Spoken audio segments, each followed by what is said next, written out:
الفقر، ظروف البطالة وتردي الأوضاع التعليمية وتفشي الأمية، تفاقم المعضلات الصحية والأمراض المستعصية بسبب سوء السكن وإمكانيات العلاج والاستشفاء رغم تقديمات الأونروا ومنظمة التحرير الفلسطينية والجمعيات الأهلية الأخرى العاملة في المجال. غياب استقرار السكن وتصدع العديد من المنازل دون إمكانية إعادة ترميمها أو إعمار ما تهدم منها من جراء الحروب المختلفة. التهجير المتكرر من منطقة إلى أخرى وفقدان أكثر من 13,000 أسرة للمعين الأول نتيجة المعارك والحروب التي فرضت على شعبنا في مراحل عديدة. هذا الواقع هو ناجم عن الأسباب التالية: أولاً، المعارك التي تعرضت لها المخيمات الفلسطينية، حرمان اللاجئين الفلسطينيين في لبنان من الحقوق الإنسانية والاجتماعية وفي مقدمها حق العمل وامتلاك المسكن، تأثر المخيمات بالنزاعات المسلحة والتي أدى أحدها إلى تدمير نهر الزارد بشكل كامل عام 2007، استثناء اللاجئين الفلسطينيين من الحماية الدولية في الاتفاقيات والمعاهدات ذات الصلة، حرمان اللاجئين من حق العمل يحرم النساء من فرص المشاركة بالنشاط الاقتصادي، إذ لا تتجاوز نسبة النساء المنخرطات في سوق العمل 13.9% على الرغم من وجود عدد كبير من النساء اللواتي يعتبرن معيلات أساسيات للعائلة، وخاصة زوجات الشهداء والجرحى والمفقودين. نسبة الأمية لا تزال مرتفعة، ثلث النساء الفلسطينيات أميات تماما كنسبة الذكور أيضا. فاقدي الأوراق الثبوتية الذين طبعا يعانون من مشاكل كبيرة، خاصة أنهم دائما يكونوا بحكم الملاحقين قضائيا، وحياتهم معطلة من ناحية التعليم الجامعي، من ناحية الزواج، ومن ناحية الحركة أيضا. عدم تغطية تكاليف التعليم الجامعي بشكل كامل والتدريب المهني المتطور، استمرار التعرض لظاهرة العنف الأسري المبنية على أساس الجنس، وتزايد حالات الطلاق وظواهر الزواج المبكر. يأتي فوق كل ذلك هو المستقبل المجهول للاجئين الفلسطينيين في لبنان، حيث طبعا تتجاهل إسرائيل كافة القرارات الشرعية الدولية وتحرم الفلسطينيين من إقامة دولة مستقلة ذات سيادة ومن حق العودة. طبعا تستمر في عدوانها واستيطانها وعنصريتها، بحيث أنها تستهدف وجودنا ومشروعنا الوطني، وتواصل عملية مصادرة الأراضي وتوسيع الاستيطان وهدم البيوت وقلع الأشجار وتهويد القدس إلى جانب عمليات القتل والاعتقال. الفلسطينيون في لبنان يعيشون حالة قلق وعدم استقرار على مصيرهم ووجودهم وهويتهم الوطنية، فضلاً عن حياتهم الاجتماعية والإنسانية، إذ يحرمون من أبسط الحقوق الإنسانية والأساسية التي من المفترض أن يتمتع بها أي شعب في هذا العالم. طبعاً بدي أحكي شوي عن موضوع النازحين، لأنه عملياً تعتبر نكبة ثانية طبعاً بمفاهيم أخرى، لأنه لا أنا ما حكيت كثير بعد.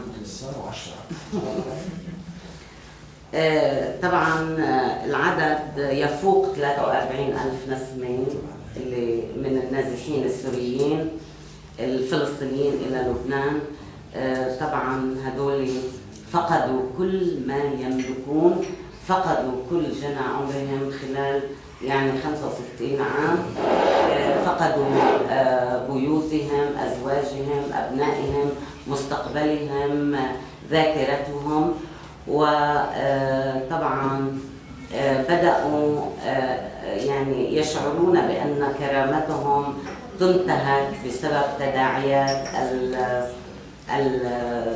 التهجير والنزوح. وطبعا هذا ما قالته العديد من النساء النازحات.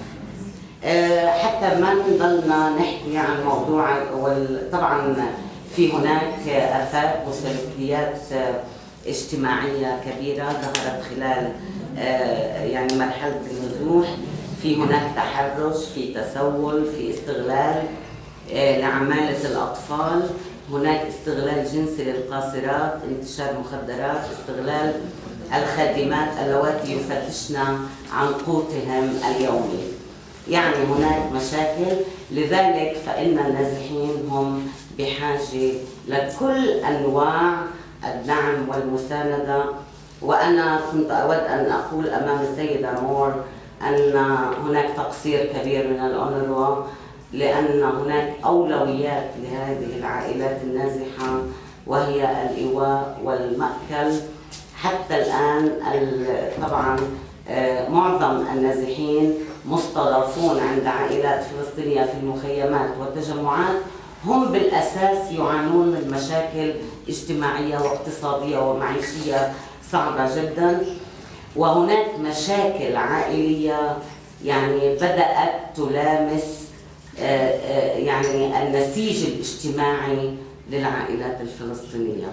هناك خلافات كبيرة بسبب ضيق المكان وبسبب قلة الإمكانات، فهذا يتطلب تدخل مباشر من الأونروا كمسؤولة عن موضوع اللاجئين ومن كافة المؤسسات العاملة في المجال.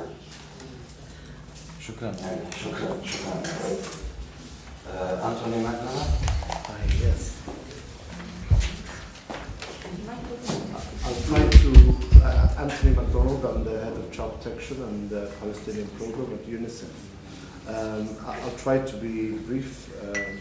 I think that I just want to preface what we're going to say a little bit by trying to look at the issue of the situation of Palestinians, and in particular the focus of what I'm going to say, which is about the situation of children, Palestinian children in Lebanon. That this needs to be contextualized in the current context, in the whole of Lebanon to some extent, and the whole issue of the crisis across the borders, because I think to some extent we cannot look at solutions or addressing current situations without taking into account the magnitude of the impact of what's happening next door on the current in Lebanon and in surrounding countries. I was just trying to quickly do some statistics on what the director of UNRWA was saying. And if she's saying that by the end of the year they expect 80,000 Palestinian refugees from Syria to come to Lebanon, and most of them are going to the camps and the gatherings, it's the equivalent of 17.5 million people arriving in the shores of the United Kingdom. And if you extrapolate that to the US, you're talking about, I think someone said around the region of a quarter of the population turning up in the shores of the US. Now, this gives you an idea of the magnitude of the current crisis that's facing not only this country, but the surrounding countries. And I think and it doesn't seem that this is going to disappear overnight. And so that when we look at the situation of Palestinian children and people, which are one of the most badly affected by this, we really have to look at it as something affecting the whole country as well. Which is why, for example, under the previous appeals for this crisis, UNICEF was so much pushing to include the need to focus also on supporting Palestinians. I mean, we talk about host population, but Palestinians who've been here for a long time are also host in a way. And so And from UNICEF's perspective, we don't have a mandate for refugees, non-refugees. Our concern is about all children in Lebanon. And in particular, from an equity perspective, we look at the most vulnerable, that is the lowest quintile affecting across the board. And when you put that in the context of the current crisis, it gives you an idea of the magnitude of response and support that we need to provide. And this is evident from the speech that Valerie Amos gave the Security Council only a week ago about the magnitude of this impact. And I think it's difficult to have this discussion without acknowledging the scale of the impact of the current crisis. So leaving that to one side, and I'm glad to see that under the current response plan, Palestinian refugees have been included in that appeal for the first time. And I think that that is an important achievement. And it's an appeal which has been agreed to by all parties, including government and other actors. So I think we need to step outside the box and really contextualize the current situation. And it's difficult to really disassociate the two, even though the problems of the Palestinians are historical. I want to focus very briefly in the next 5 minutes on 4 main issues relating to the situation of children, Palestinian children here. One is health, the other one is education, the situation in particular of adolescents I think is worth highlighting, and protection, in particular child protection. I think my colleague has been very eloquent in highlighting the needs and the situation of women and girls, so I won't touch that issue for the time being, but I'm glad she's touched upon it. In terms of health, an overview. I'm not going to bore you with statistics because you can get that from a website and we can provide it to you if you need it. But basically, in terms of health, one of the 2 main issues which I think may have been touched upon is, in terms of the right to health, is the issue of infant mortality rates. And I think although there has been a lot of progress in terms of the improvement of infant and child mortality rates have dropped significantly in the past few years, or in the last 10 years, the issue is still problematic in the Palestinian community. And in part, the infant mortality rate used to be around 17 in 1,000. And of these, 15 in 1,000 were newborns under 20 days. Which raises issues about neonatal mortality rates still being high.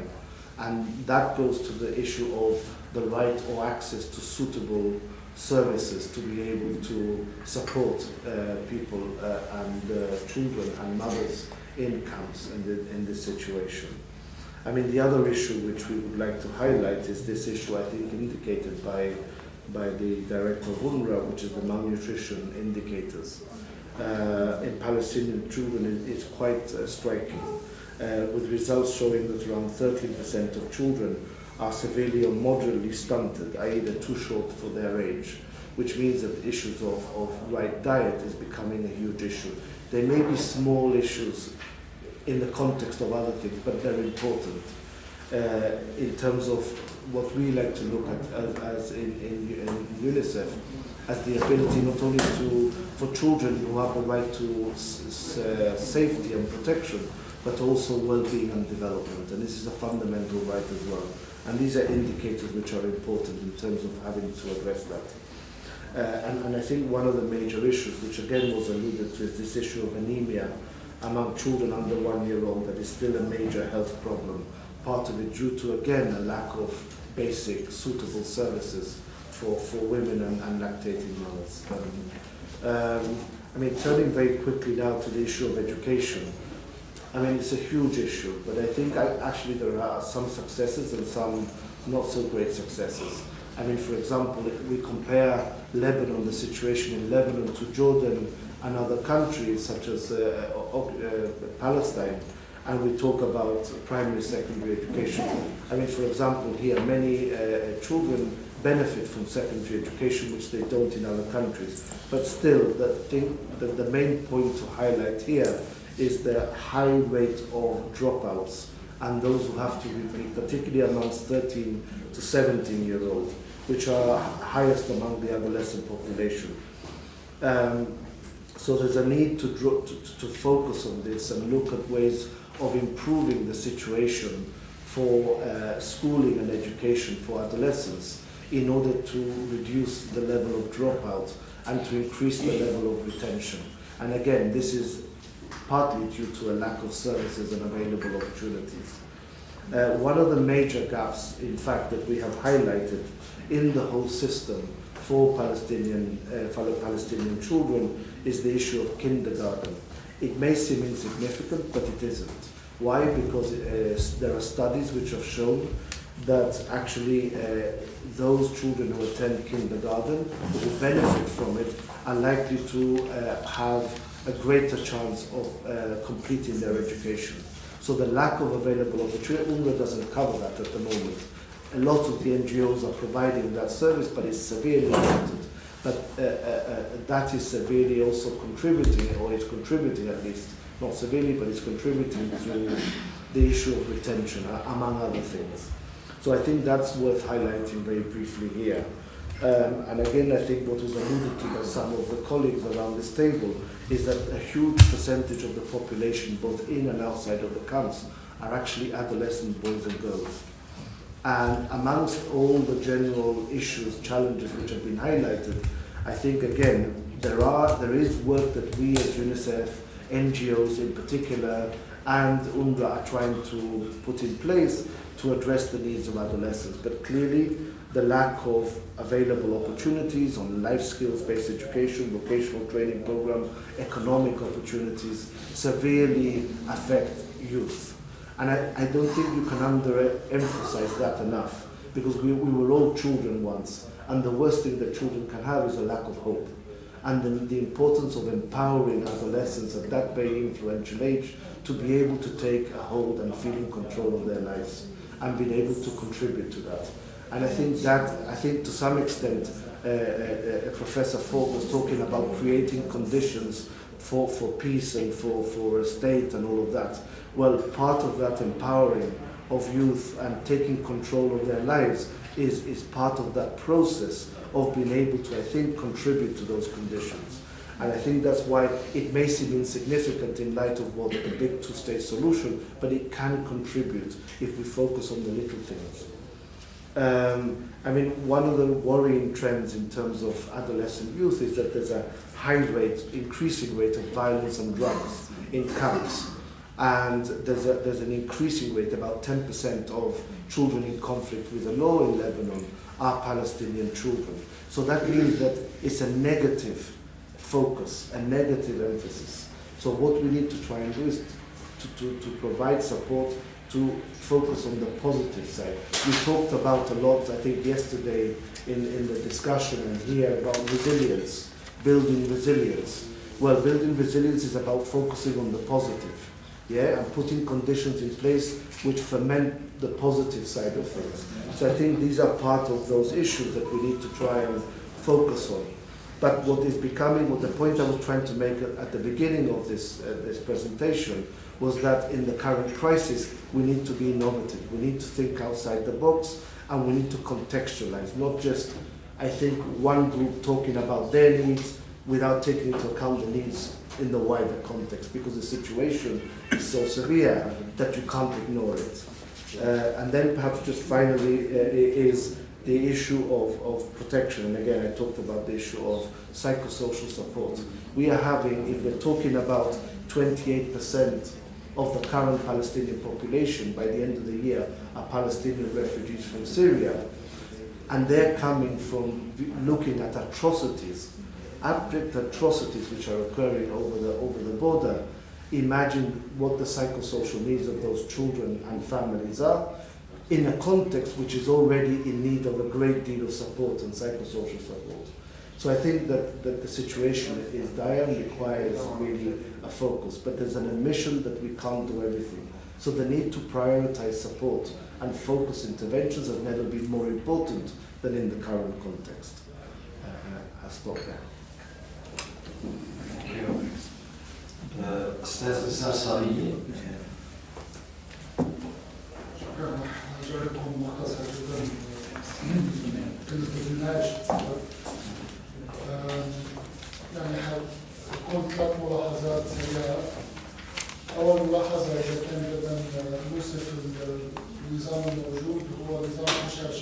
يعني بناء هشاشة حول الفلسطيني.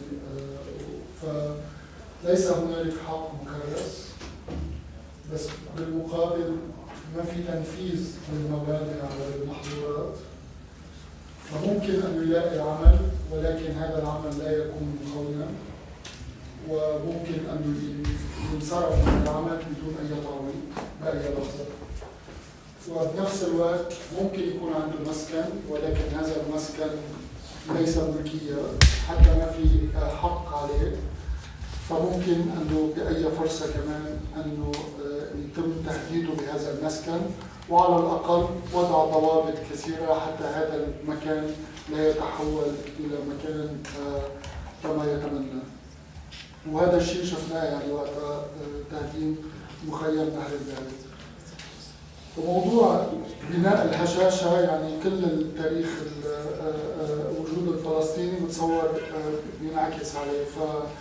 فنحن ممكن تكون الدولة تتسامح مع إرضاء بعض الحاجات على أن لا تتحول إلى حقوق. والأمر الثاني أي حق، ما في أي حق ملازم للشخص. ذكر قبل شوي حقوق إنسان، لا هذا الشيء مش موجود. في حقوق ممنوحة من الدولة إذا أرادت الدولة أن تمنحها. فأي حق مفروض أن يكون في جدل وسياسي ويمنح من البرلمان.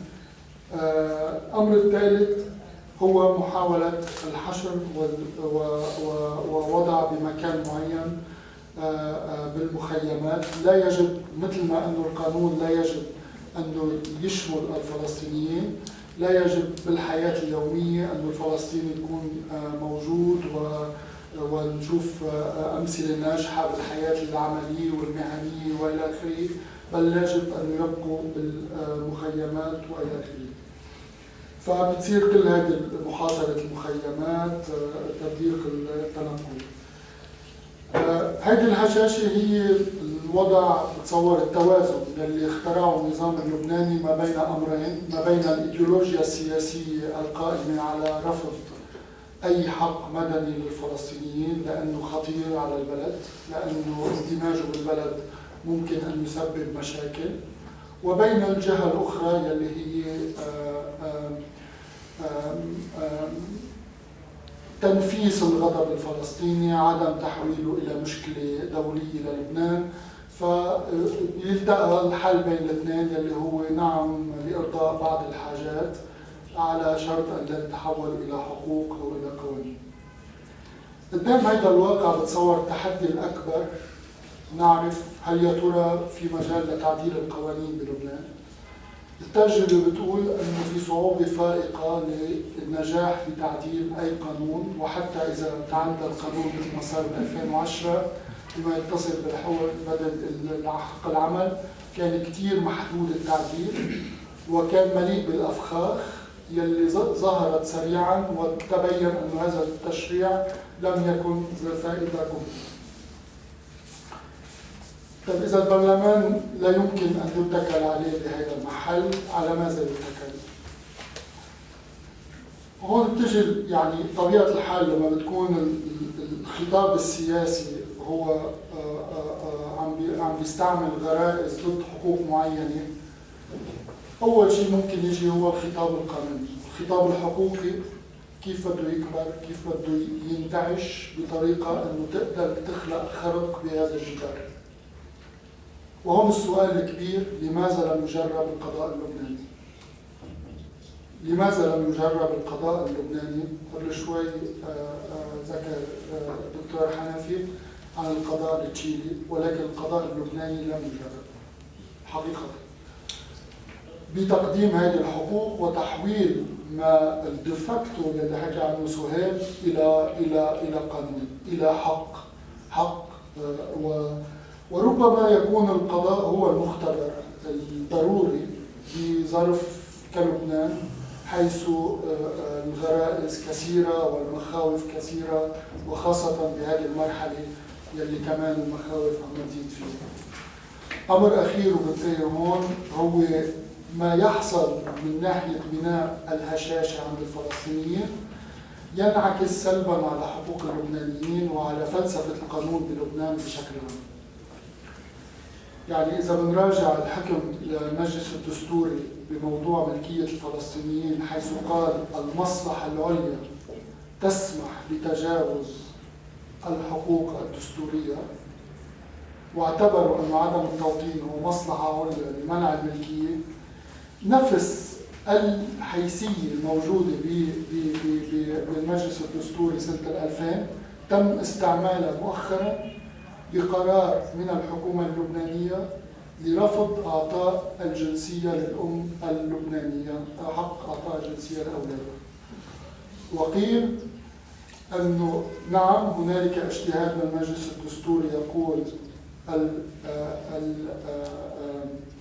المصلحة العليا تبرر الاستثناء عن الحقوق الدستورية، وبالتالي نحن سنمنع الأم اللبنانية من إعطاء حق الجنسية لأولادها، لأن ممكن هذا الأمر من شأن هذا الحق أن يؤثر على التوازن الديموغرافي بالبلد. وبالتالي تم استخدام أحد الاجتهادات ضد التمييز التي ساهمت في التمييز ضد الفلسطينيين لتكريس استثناء ضد نصف المجتمع اللبناني، ضد المرأة اللبنانية. وهذا أمر كثير غريب يعني بالمنطق القانوني. فالتسامح مع بناء الهشاشة بموضوع الفلسطينيين لابد أن ينعكس سلبا قريبا أم آجلا على موضوع اللبناني. أمر آخر، نحن نعرف منع ملكية الفلسطينيين فتحت الباب أمام اقتراحات قانونية أخرى لمنع تبادل الملكية بين الطوائف اللبنانية. اليوم عم بنحكى كمان بموضوع المخيمات، عم بنحكى عن منع تجول للأجانب بعد ساعات معينة في مناطق لبنانية. كمان هذه تنعكس على الحقوق المدنية والحقوق الغيرية. صار في حالة طارئة جدا، ما بتصور بس فلسطينية ولكن أيضا لبنانية ودولية، لإعادة دور القانون بضبط الغرائز السياسية. لا يجب أن يكون القانون مسخرا لخدمة الغرائز السياسية، ينتظر من القانون عبر القضاء، لأن هذا هو المختبر الوحيد المتوفر حاليا في لبنان لوضع ضوابط أمام هذه الغرائز. شكرا. طيب ممكن نفتح باب النقاش. عنا للساعة 1، مضطرين نوقف ساعة 1، فبالتالي خلينا تكون مداخلات قصيرة ما تتعدى إذا ممكن دقيقتين، ويلي بدهم يحكوا يقولوا اسمهم. تفضل. مروان عبد العال، جبهة شعبية تحرير فلسطين. دقيقتين. أولاً يجب أن لا ننسى أننا نحن ضحايا سياسة الاستحالة. امبارح الدكتور حكى عن سياسة الاستحالة. هذا على صعيد كل شيء، أيضاً بلبنان بنفس المستوى. أولاً أن لا ننسى أن جذر المشكلة هي إسرائيل، وهي اقتلاع هذا الشعب. وبالتالي أحد أشكال الاستحالة أن إسرائيل لا تعتبر، ويبدو المجتمع الدولي، أن هذه المشكلة هي مشكلتها، هي مشكلة الدول المضيفة. هذا واحد من أشكال الاستحالة. الشكل الثاني من أشكال الاستحالة أن الدول المضيفة أيضا لا تعتبر أن هذه مشكلتها، وبالتالي نحن جزء بصير من خطر ديموغرافي عليها ووقعها. هذا واحد. النقطة الثانية، مش شرط بس فقط يعني أزمة الهوية إني أنا أنظر لنفسي. أنا مرات بكون أمام إشكالية، فلسطيني أمام إشكالية، جيل موجود الآن بالمخيمات أمام إشكالية، كيف ينظر إليه؟ من هو؟ من هو؟ يعني هل هو غريب؟ هل هو أجنبي؟ هل هو عربي؟ هل هو نازح؟ هل هو لاجئ؟ هل هو عنصر مشاغب شقي؟ في مليون نظرة. وحتى القانون اللبناني أنا ما بعرف إذا أجنبي مفترض ينطبق عليك كثير من المسائل اللي علاقة بالأجانب، قد تكون مميزة مش دليلها بفلسطين، مش واصل لها. فهذه كمان مسألة يعني بعتبر إنه قضية من هذا الجانب. الجانب الآخر الأخير يعني بهذا النقطة حتى لا أطيل، إحنا أمامنا حقوق إنسانية اللي هو حق البشر بالكرامة، حق الإنسان بالكرامة، ولكن يجب ألا ننسى أيضا إنه في لنا حق وطني له علاقة بحقنا في فلسطين. يعني هذه المسألة كمان يجب يظل هذا هو الأمان الرئيسي يعني في الحديث في هذا المجال. شكرا.